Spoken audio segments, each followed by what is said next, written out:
he has to fly the plane. That's right. The pilot has to. Yeah, it's like, hi, my name is Jill. I'm flying the plane. Get going.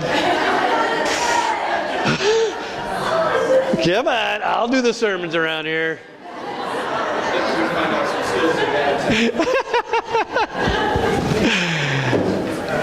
So good news, guys, good news. I don't know if you heard it, but they found God this week. Right? You probably didn't even know God was missing. But apparently God has been holed up in a particle accelerator in Switzerland. Right? Did you read this? Do you know what I'm talking about? So apparently they have been on the search for God all these years, and they built these, like, I don't know how much they cost, $1 trillion machines, these particle accelerators. There were a couple of them, and this week what they did is they got together and they collided everything, and they looked at the data and they said, "Yep, we found it. We found this thing we've been looking for, this Higgs boson is the name of it." Now, believe me, I'm no physicist. I don't really understand what it's all about. But what I do think I understand, what I read this week anyway, is what they found was the particle that started it all. This Higgs boson. They've been looking for it, right? And what it looked like was a bunch of streaks on a page. Did you see it? A bunch of yellow streaks, right? And what they say it happened was, before the Higgs boson did whatever it did, everything existed, but nothing had mass. Right? All the universe was around, but nothing had mass until this Higgs boson exploded or collided or gave it up or did whatever, or I don't know what it did, but whatever it did, everything then had mass. And so from that, everything came to be. The planets and the stars and the universe and the trees and the flowers and the pews and the carpet and the people. Right? All from this Higgs boson particle. And so I just thought that was interesting, right? They found God. And I was thinking it would be so great if they had done all this and spent this $1 trillion and exploded all this and found it all, and they looked down through their electron microscope and way down, they got as big as they could, they looked down in there, and the thing they got was a little bitty guy on a throne with a white beard. He went, "Hey, here I am," you know? I think that'd be hilarious, right? I don't know how you feel about it, but personally, I miss that guy, right? Sometimes I feel like I need that guy on the throne. I need this idea of unquestioned authority. I need God to be that, right? Doesn't have to be a guy on a throne with a white beard, but I need God to have unquestioned authority. I think there's a danger when we reduce God to something that we can figure out, or something that we can be chummy with, right? Like BFF with God, you know? You can't be BFF with God, do you think? Why? Because you lose the ability, because you're so familiar with God, you take away God's authority, see?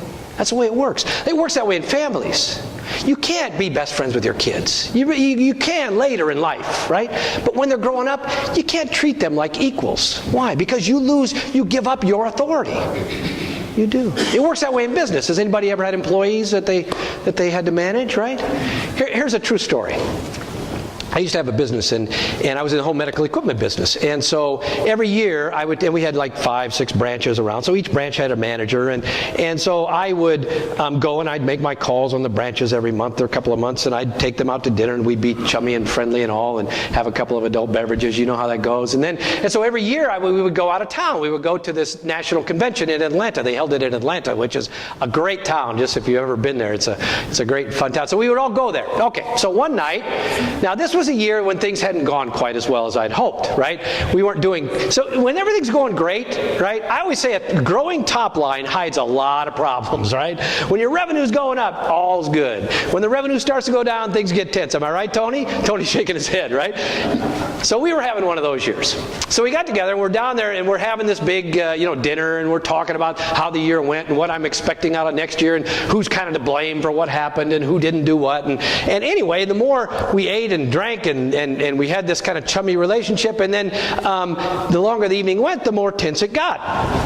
And so I had a guy working for me, and he had a little bit of a anger issue, I found out. So anyway, we're talking, and he's getting mad, right? And so pretty soon he's yelling at me, right? And now the evening's over, and we're getting on the elevator. Now we stayed in the Marriott in Atlanta, and I don't know if you've ever been there, but it's one of those hotels where there's a courtyard in the middle, and everything is built up around it. So if we were up on like 13th or 20th floor, whatever it was, but you could look over the edge, you see all the way down. You know the kind I'm talking about? It makes you a little sick to your stomach. Okay, so we're going our way to the elevator. He's yelling at me, "It's not us, it's you," and blah, blah, And so we get there. Now, I own the company, right? Okay. So anyway, not blah, blah, blah. And we get to the elevator, and he's doing more, and we get off on the, 20th floor, whatever we're on, and pretty soon he's poking me in the chest. Right? And I'm like, okay, but then, and I'm backed up against the railing, and I'm and I'm thinking, the next thing, he's going to throw me over. Well, we went to bed, and got up the next day, and it was a tense moment and morning. And anyway, we got on the plane, came home, and he didn't work for us any longer after that. But the point I want to make, well, I couldn't, right? I mean, why? Because he had overstepped his boundaries, but why? I had given him the opportunity to do that by being his best friend, right? I'd crossed the line and sort of tried to be too friendly, and I'd given up my authority. That's the point. You can't give up all your authority. And that's what's happening today in the gospel, right? Jesus goes home, right? And he's been out doing all this stuff. He's been doing miracles all over. And he comes home, and they go, and he teaches in the synagogue, and they say, "Great teaching." Wait a minute. We know you, right? You're just that guy. Aren't you Mary? Aren't you the carpenter's boy, right? You're nothing special. Don't try to pull on all that. Don't come around here putting on airs. You're just a kid from down the block, right? Now, what's interesting is this connection between familiarity and authority, right? Because they knew him so well, something about that relationship, that familiarity, took some of Christ's authority, it seems to me. The text says it. The text says, and he could do no deed of power there. Except he laid a few hands on a few sick people and cured them. Okay, but whatever. But no deed of power there. And he was amazed at their unbelief. The first point that the text makes is not that they ridiculed him, but that they limited him by their familiarity. They refused to recognize his authority. Now, the second thing that I think is interesting is that because they didn't cooperate with him, he wasn't able to do the works of power. And I think that's just something really interesting about God, right? If we're willing to cooperate, God is willing. God will do it. God will be there. If we're unwilling, what happens? Text says God moved on. Right? What did Jesus got the disciples, and he said, go out. Don't stay here until we save my family. They're not going to listen, right? Don't stick around here. Go out. So it seems to me two things that are really important. One is, we can't make God into something so familiar that we take away all of God's authority. The second thing is, if we cooperate with God, God is willing. But if we don't cooperate, God moves on. I really believe that, right? So, does a God particle exist? Okay.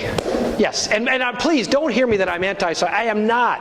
I'm all for science. God bless. I believe in the Higgs boson. I believe in all the mass, whatever they said. But I still believe in God, right?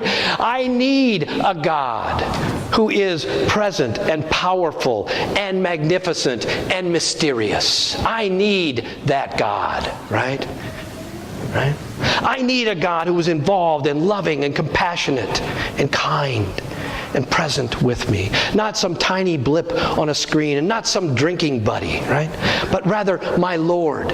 That's what I need. I need someone that I don't have to fully understand in order to humbly and fearfully and faithfully serve. That's what I need. Not a particle. Not some guy with a white beard. But something else. Something else.